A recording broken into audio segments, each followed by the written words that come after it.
Subscribe करे खातिर लाल button दबाई और भोजपुरी के ताजा अपडेट पहले पावे खातिर घंटी वाला बटन दबाई। मैं रिक्वेस्ट करती हूँ आपसे एंड आई होप कि आप सबको दिलवाला बहुत अच्छी लगेगी एंड बहुत टाइम बाद ये फिल्म, बहुत सारी उलझनें आई इस फिल्म में। बहुत पहले रिलीज़ हो रही थी बट अभी नहीं हुई, बट अभी हो रही है 21 तारीख को हो रही है। तो आप सब ज़रूर देखिए और जिस तरह से सारे फिल्मों को प्यार देते हैं उस तरह से इस फिल्म को भी प्यार दीजिए।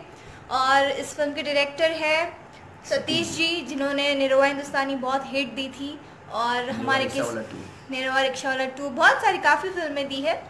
एंड हमारे सुपरस्टार है केसारी जी और अक्षरा जी हैं और सब ने बहुत अच्छा वर्क किया है। तो सबको ढेर सारा प्यार दीजिए और इस फिल्म को प्यार दीजिए। और इसके सॉन्ग्स एंड स्टोरी बहुत प्यारी है और ख़ास करके हम भी देखने जाने वाले हैं, तो आप सब ज़रूर देखिए।